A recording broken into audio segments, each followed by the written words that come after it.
Welcome to Marvel Vision, a podcast about the MCU, Marvel, and right now, Loki, Episode 2. I'm Alex. I'm Justin. I'm Pete. And spoiler warning for the second episode of Loki on Disney+. If you haven't watched it, though, I'm sure you have. I'm sure you woke up at 3 a.m. like the rest of us, binged it, got in hard. But in case you didn't, we're going to be getting pretty much right into spoilers here. So go watch the episode, then come back when you're ready to be spoiled the heck out of. Now, in the second episode here, of course, we're picking up on the new status quo for Loki, where he's being held by the TVA. He is working in a buddy cop scenario with Mobius and Mobius, played by Owen Wilson. And by the end of the episode, he's cracked the case wide open, discovered the Loki variant that has been mucking things up for the TVA, and it is none other than a female version of Loki, potentially. We don't know that. Yes. Because honestly, she just showed up and was like, that's a random person. Mm-hmm. But Loki he discovers that she's been hiding out in apocalyptic scenarios. He helps it, but he also, in true Loki fashion, runs away at the end, away from Mobius and the rest of the TVA, after, let's just call her Lady Loki for the sake of expediency, has bombed the sacred timeline, trying to destroy the Timekeepers or potentially something much worse. The multiverse is about to redline and get restarted, which we've been told is very bad. So, second episode already, we've already completely mucked up the premise of the show. I love that. I love just like throwing a wrench in the works immediately. I thought that was so great. I agree. I feel like we were sort of like liking the first episode a lot of positives. So it was like, oh, this doesn't seem like it's a lot happening. I feel like this episode, there's a ton happening sort of with the stakes of the show, or like what the deal is. There's a lot of sawdust in the dynamite. Like we don't know who's doing what. Everyone's playing everyone, I think, is the real lesson from this episode. Pete, what did you think about this one? Well, this one was a little bit, to be honest, a little bit of a letdown, because there was like this Loki stalling moment that I was very confused by. And then there was kind of like Loki talking to Loki, but wasn't Loki. It was different actors. And that was a little like, okay, but who is the real Loki? And then it was like Bryce. And then it's like, I was like, do we know her? Who should I... Is this another trick? What's going on? And then, like, Ren fairs are cool. We all know that. You know what I mean? So, like, you got to plug that hard early in the second episode. It's a classic trope. I'm glad they're doing that there. But, yeah, it was just a little, like, head-scratcher for me where I got a little bit lost in the timelines and what's real and who's what. And I'm glad you brought that up about the Ren fairs, Pete, because that is pretty classic TV structure. The first one in the pilot, you want to set things up. Second episode, you always want to have a Ren fair. Always go to a always. Ren fair. Always. Go back, watch any TV show. Yeah, there's a Ren fair in every pilot. It's a classic TV trope. Yeah, well, you completed the pilot. You want to reward yourself with a large turkey leg. That's basically who does it? Yeah, exactly. I'm a little unclear on where to start with this episode, because I do think the big thing that everybody's going to be talking about, and certainly what we've already started talking about, is that reveal at the end. The actress's name is Sophia Di Martino. She was already spotted on set a very long time ago wearing this variant of the Loki uniform. Oh, you're right. Sorry. Yeah, no. Let's. Did you turn into Loki for a second? Yeah, just for a second there. Okay. So we got this variation of Loki who showed up, the lady version. I think people are going to call her Lady Loki, but I want to throw something else out at you, potentially, okay? I think a key moment here is when he calls her Loki, calls her and one of her other bodies Loki, and she says, "Don't call me that." Yeah. I think she is a Loki, first of all, from a pre-sacred timeline version of the timeline. She's from like... What did you just say out loud? Okay, so we know that there was a multiverse, right? Then at least this is what we've been told. The Timekeepers came in, there's this big multiversal war, and they reduced everything down to the sacred timeline. We have this Lady Loki coming in, bombing the Timekeepers, blowing up the timeline, clearly knowing everything about the TVA. I think she exists from before the Timekeepers reduced it down to the sacred timeline. She's trying to return that, potentially to return her version of the timeline. But the secondary thing I'm going to throw out there is I think we're going to get a moment later in the show where she says, "No, don't call me Loki. That's not my given name. My name is Amora." And Amora, if you're not a comic book fan, is the Enchantress. The reason I'll throw that out there is literally the entire episode, she is enchanting people to the point that Loki says, oh, she's enchanting people. So this is somebody who is not Lady Loki from the comics. That's a character that was brought to prominence in the Thor run by JMS and Olivia Coipel. But Amora has been kind of a female version of Loki for as long as the comics have been running, honestly, at this point. So I do think it's going to be another moment like in WandaVision where she says, my name is actually Agatha Harkness, or when we find out that Sharon is the power broker. So maybe there's some sort of pattern there of like, no, I'm not this character, I'm this other character. I know that's a wild amount of theory to throw out there, but that was immediately my thought about this episode. It was Amora all along, is what you're predicting? Dun, dun, dun, dun, dun, dun. Why aren't we calling her Bryce? That's what Loki calls her. Yes. Bryce? What are you talking about? He looks at her and goes, Bryce, and when she takes the hood off. What? I thought it was, doesn't he call her Randy? I thought it was Bryce. I wrote down Bryce. I missed both of those things, clearly. I have some other theories to throw out while we're talking theories. I think we're going to find out that the timekeepers are just totally made up. It's just like a bullshit story. That they're using that the TVA is using to sort of keep everything in line for some reason that we're going to find out later of why they need the sacred timeline. And I think we're going to find out that it's sort of bad what they're doing. We think the TVA is organizing, but I think they're limiting the universe. And we have this Amora character that you're saying, Alex, who is actually Loki's going to end up joining her, and they're going to work together to create more mischief, create the multiverse back again, and open it back up. And so that's sort of major plot theory. I had another even wilder theory I wanted to throw out. Oh my God. Is Owen Wilson, is Mobius Kang? Oh. Wow.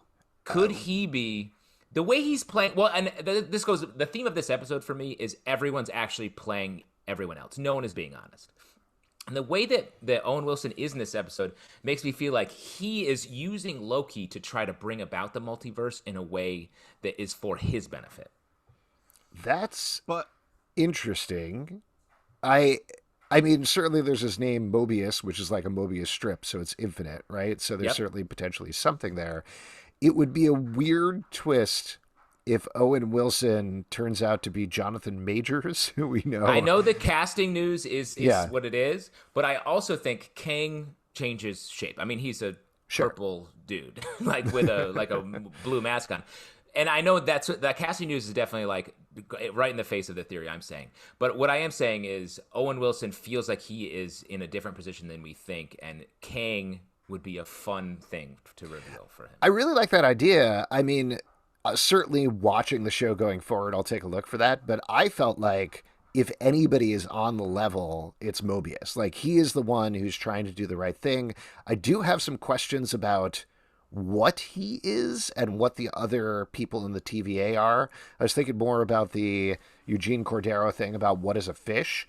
And it feels like they're maybe not even human. They're just something that was created by maybe not the timekeepers, maybe whatever the timekeepers actually were. We're jumping all over the place, and Pete, feels like you want to jump in with something before I get too in the weeds here. Well, yeah, I mean, first off, I wanted to ask if you guys are having fun, because like talking about like these multiple timelines and variants, and like this to me is like sometimes why I shake my fist at comics to be like, why so complicated? Why are you making my head hurt? I like things that are deeper or have bigger meaning. That is cool. But sometimes this can drive me a little bit insane. And also, I admit that I do have a problem with time travel sometimes in movies and stuff. So that could be triggering it as well. But also what's driving me nuts is they're just casually keeping like, yeah, there are 3 magical lizards in charge. Anyways, like if they don't by the 3rd episode reveal whether or not there really is magical lizards that are running the shit, and like if we don't get to see them, I think I might lose my mind. So I just wanted to kind of put that out there. Well, I don't think. I mean, we talked about this on the last episode of the podcast. I think there is a Oz type scenario going on there. It seems pretty clear with the amount of times that Loki talks about wanting to see them, the fact that nobody has seen them, the fact that they're very much deified and, as far as we know, gigantic statues, and that's pretty much it. Yeah, there's a lot of puppets, a lot of dolls of these people for them to be real. Exactly. And maybe they were real at some point, that they died, and they've kept this lie going that they're these all-powerful creatures, but it certainly seems to me like they're not there right now. Maybe Ravonna is behind it. Maybe it is Kang behind it. Maybe there's nobody behind it, and it's just this panicky thing. But also, to jump back to what you were saying, Justin, and kind of throw something else out there, this is very far afield given that we're in the second episode, but I do wonder if we're headed into a place toward the end of the series where, like you were saying, the multiverse comes back, and the new task of the TVA is to police the multiverse, not restrict it, but police it, and people that are jumping timelines kind of clean that up there. Well, and I think that's fun if we, because Loki is maybe the only show so far that we are fairly certain we're going to get a season 2 of. It feels like that is a fun future.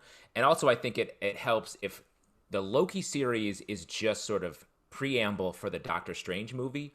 And we're going to be able to take all of the stuff that happens in this series and boil it down to like a 2-minute scene that starts off the Doctor Strange movie, where it's like Loki broke open the multiverse, and that's what we start with, and that's what happens. Well, and same thing with Spider-Man No Way Home, as well as there was a little blip of a teaser released for Spider-Man No Way Home that kind of used the Spider-Man Into the Spider-Verse effect in it. So that seems like, yeah, this is all setting that up. This is all connected. I do want to get back to what Pete was saying, though, about this being confusing, because I wanted to jump a little bit on Justin's thing, but I'll let you go first. Yeah, I wanted to support what you're saying, because I do think there is a chunk of the audience that has severe problems with this. And I think that is absolutely okay, because it's very confusing. Like, my wife, I can't watch time travel stuff with her. She hates it. Like, she legitimately hates it, finds it frustrating and annoying.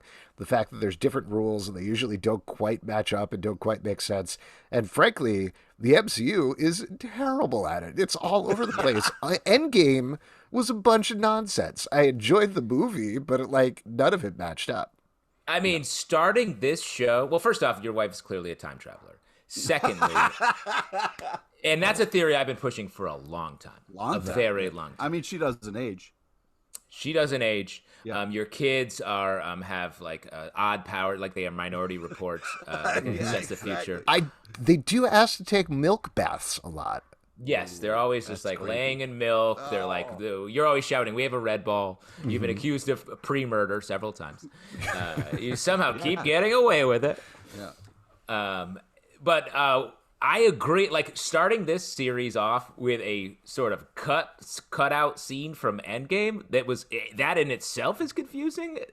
Is crazy. Like, that's for a casual viewer to come in and be like, I like Tom Hiddleston. Let me give this. Whoa, what's happening here? But on the same note, I do think this series is doing a good job of it. Like, this series is doing a good job of distilling it down. And to answer the initial question that you asked, Pete, I am having fun watching the series, because I do think, first of all, I love the alternate universe stuff. So maybe I'm a little biased here. I have a lot of fun piecing it apart and trying to figure out these rules and how it works.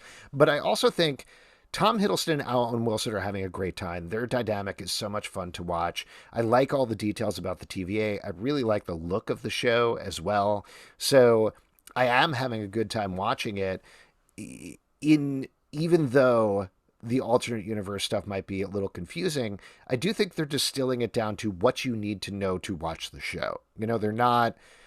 They're not doing, it's not Primer, they're not sitting down and being like, here are the rules, or Tenant or something like that, where you have to have a 10-minute download of everybody asking questions and somebody standing in front and being like, okay, here's how this works. Instead, they're just kind of going with it, and you can decide, I barely understand the apocalyptic vent thing, and I haven't pieced it apart too much to see if the conversation between Loki and Mobius made any sense, but them going to Pompeii is fun, so I'm okay with it. Okay, now something Justin talked about. I think if the first 2 minutes of Doctor Strange is not Loki on a jet ski jumping from timeline to timeline, on a lake or something, but it's timelines, I think this whole thing would be a waste, because the big jet ski that is just, this thing kind of just seems like it's a big commercial for a big jet ski. How do you guys feel about that?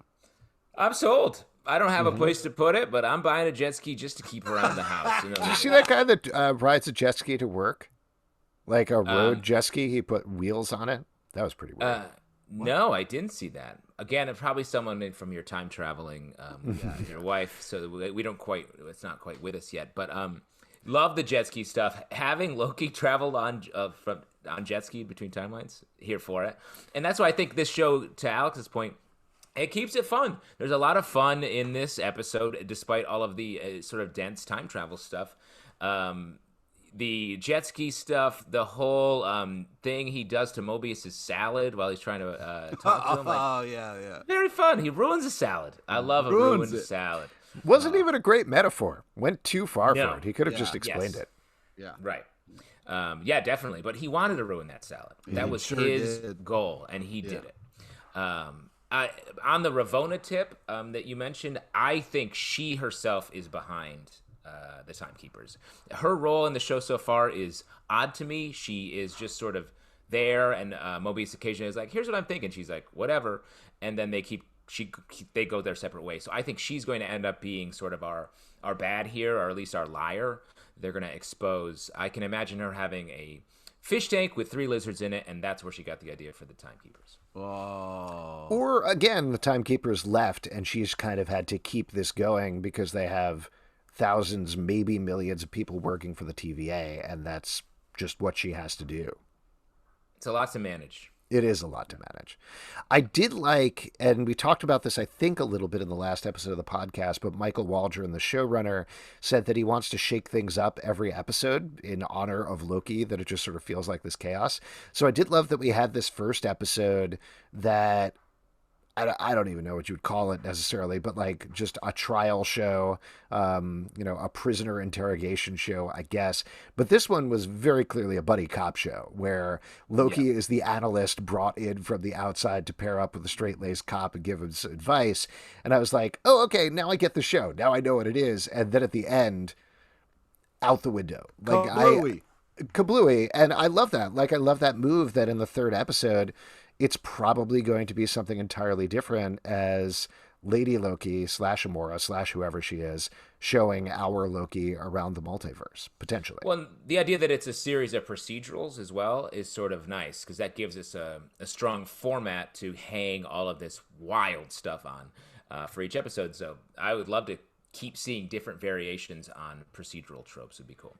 I also really liked the apocalypse at the end. I thought that was interesting just in terms of the timeline of the MCU. That was kind of fascinating because when was that? That's 2050 something? Is that right? I believe that's what he said, 2050, or maybe even a little earlier, actually. Yeah, it might have been 2040 or around there. Sorry, I should have written it down. But the fact that in the MCU, post Endgame, I believe we're 2025, because don't forget, we're now in the future in the MCU. It hasn't caught up yet. So that's not too far off. So it feels like, I don't know if they're teasing something there for the future of the MCU, potentially, or is it just a commentary on environmental disaster, which it could be. I hate to tell you, Alex, I think they're teasing something for the real world. Oh, one of those classic real life spoilers. Yeah. But yeah, I agree. That whole sequence was cool, and I like that they used it as just a backdrop and didn't have to get into like what does it mean or like see a bunch of news about Ant-Man doing something. Like it was just like, no, we're just setting it here. It's a little bit of tension, a little bit of dread, but we're really just driving forward with our Loki story. Yeah, and it does. You have the Roxxon connection because you got Roxcart, I guess. Roxcart, yeah, that's what I was gonna. Yeah, that was a fun little. Yeah, it's just part of the universe. You know, it's like you're saying, Justin, it's kind of throwing it to you there and letting you go. What other notes from the episode, what other scenes or moments jumped out to you? I mean, we talked a little bit about Pompeii, but shout out to the original Apocalypse. Like, what a great time to really see the Apocalypse. You don't go there often enough. You don't see it as much, but great to see Loki really going in and just roasting the people, even as the ash-spewing volcano is exploding behind them. What did you think about the fact that Pompeii looked like a dinky thing they shot on a backstage somewhere? I was surprised at how dinky it looked. But, It was very dinky. Yes. It very much like Hercules, the legend continues. I was like, oh, it might have been the same set. Yeah. Not that they had that in storage from like 20 years ago, but yeah, it was. But also, like, Tom Hiddleston commands the room, so like you forget it once he's up yelling at all of them. Yeah, yes, in a good way. I also, what I like about Loki is like he's also aware of himself. Like the moment where he was like, "Oh, I see why Thor found this so annoying." Like that was a real fun moment, and I was like, "Oh man, look at you being self-aware of how annoying you are." That's fun. We brushed on this a little earlier, but the Ren Fair thing at the beginning I thought was so great, just to twist the time travel realities of the show. Of you think, oh, okay, they're going back to medieval times now. Nope, they're not. They're going back to the 80s. It was the 80s, 1985, right? Yeah, 1985, and it's just a Ren Fair. I thought that was very fun. And I also really loved how angry that lady was. Like, you're not dressed right. That was such a fun part. I mean, what is going to a Ren Fair if not a little bit of time travel that the rest of us, Alex aside, since he has access to time travel at any time, for Pete and I, we can go there and really just track back to a time when you could spend like $8 or $9 on a beer. Classic time. I have a question, just something that I wasn't 100% sure about. I think this was established at the end, but maybe I missed it. The Lady Loki was actually there, right? At the Ren Fair, like when Loki was doing the whole speech where he's like, and don't go outside because this is a trap. And then Mobius said, come on, just wipe the timeline. You're being ridiculous. Towards the beginning of the episode, when they're having the two Lokis are having the conversation at the end, I think the indication was she actually was there. And he actually was sort of like pulling a double feint of trying to convince Mobius that she wasn't there and he was lying when he was actually giving her enough time to escape. Was that right? See, I thought it was he was bragging to be like, "Hey, I stalled them and kept them in the tent for you." Like I thought like that's what he was. Yeah, that's what I'm saying. I think that like the way that scene plays out, Loki is so obviously lying to Mobius the entire time about what's going on as he's piecing together the clues. It seemed weird, and I guess what I'm double checking here is you guys got the same impression. At the end of the episode, we find out he was obviously lying to trick Mobius into thinking he was lying when he was actually kind of telling the truth. Yes. Wait, are you creating a separate branch? Because I'm about to set off a time grenade and get out of this. Oh, yeah, exactly. Let's get out of this. This variant is too much. But no, I agree. I think Loki was trying to plot his next move, and his next move is to figure out what's happening from this Loki and ingratiate himself to whoever that is. So I think he was always pivoting, and then only in the final moment is like, later I'm going through this door. Yeah.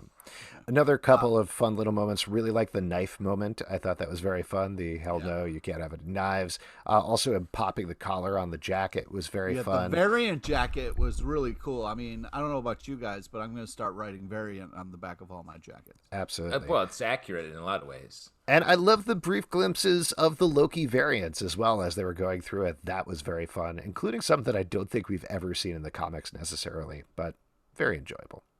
Yeah. Do you think, this literally just occurred to me, so I don't even know, I don't have anything to back this up. Do you think time is real?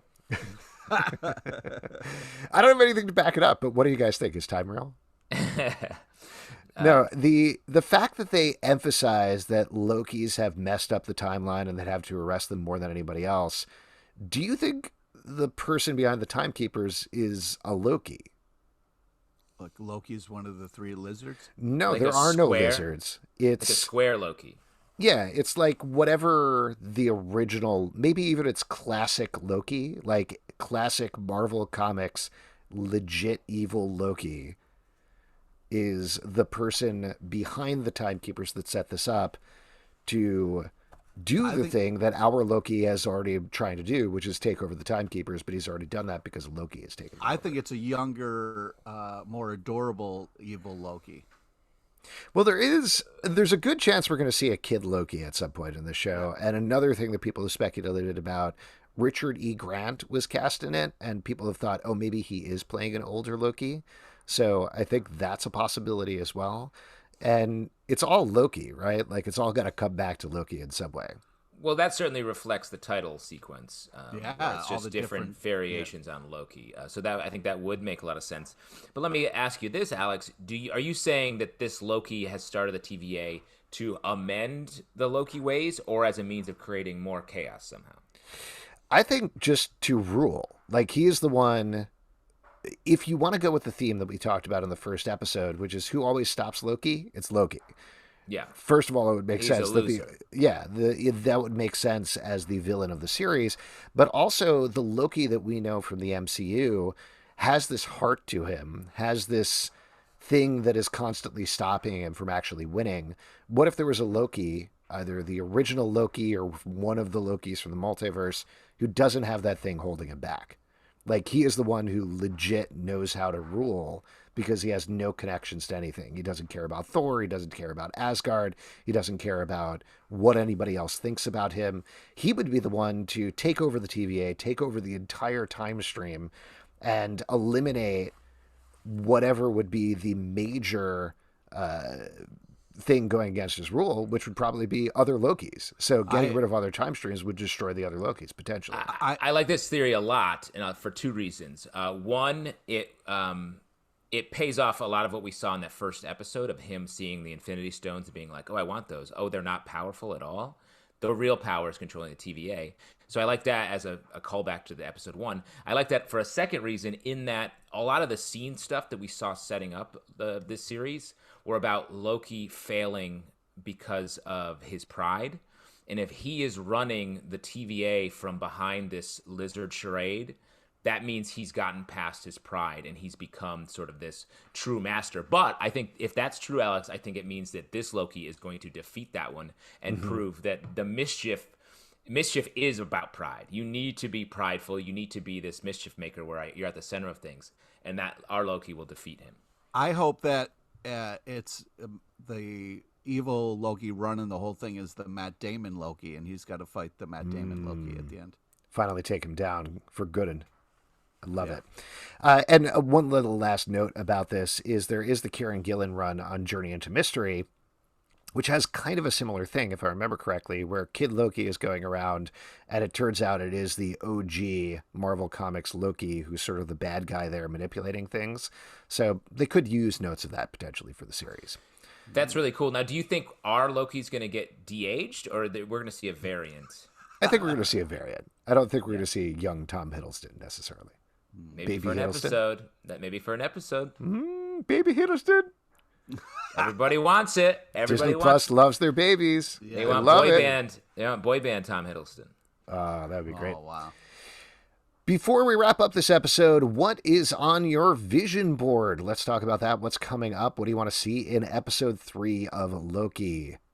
Pete? Yeah, I want to see a little bit more condensed version of the show. I want it a little bit more, hey, I need some answers to some stuff so I can enjoy this moving forward. If all these branches are constantly going all the time and there's a bunch of different Lokis, like, maybe it'll be like, oh, fun, cool, or it might drive me insane. I'm hoping for a little bit of, like, understanding on the viewer's part moving forward, but I am very excited to see the show is building nicely, so I am very excited to see what happens. I think they're doing a good job of being like, you don't know what's going on, so I'm hoping for some jet ski answers. Jet ski answers. What I think is coming up. My vision is. Thank you, Pete. I think we're gonna see Loki learn a bunch of stuff from Amora, this other variant that we're sort of defining, and then I think he's gonna end up back at the TVA and claim that he was double agenting for them this entire time, and we'll go back and work with Owen Wilson to try to move forward as this theory unfolds that we've been talking about, where the TVA is actually this whole feint for old Loki or someone else. At this point, the big thing that I want to see in episode 3 is the multiverse. Now that we have all of these things branching off, maybe we're building it up to it in episode 6, so maybe I'm too early here, but it does feel like Lady Loki taking our Loki around on a tour and showing him, here, there's all these different variations. This is why I'm doing what I'm doing. I don't necessarily need to see 14 Captain Americas and different versions of the Avengers and all sorts of Easter eggs, but I do want to see what is this like? How does this work with the multiverse? Because I think that's really important, not just for the show, but also establishing, as we've talked about, going forward for Doctor Strange 2, Spider-Man 3, potentially things beyond that as well. So that should be, I think we'll get that at some point. I'd be interested to see that next episode. I don't think we're going to get next episode. I do think we're going to get episode 5 or probably 6. And I feel like we're going to see it where our Loki's going to be sort of splitting in that way that they do, sort of like time splitting with different transparent variations of Loki opening up out of him, sort of all fighting and then splitting off. And that we'll actually see the physicalized multiverse forming through the lens of Loki. Whoa. I like that idea quite a bit. Visual. Sorry, I'm tripping balls right now. So I'm just talking out of my ass. I was going to say, man, your eyes are so dilated right now. I mean, that's a good note. I got to get my kids out of the milk bath, so why don't we wrap this up? If you'd like to support us, patreon.com/comicbookclub. Also, we do a live show every Tuesday night at 7 p.m. to Crowdcast and YouTube, iTunes, Android, Spotify, Stitcher, or the app of your choice to subscribe and listen to the show at Comic Book Live. At Marvel Vision Pod on Twitter, Instagram, and Facebook. comicbookclublive.com for this podcast and more. Until next time, stay marvelous. What type of milk are you doing for your milk bath for your kids? Usually 2%, but they only had whole at the store, so I've been using that. Whole's extra creepy. Thick milk. They get stuck. It congeals so quickly. It's awful.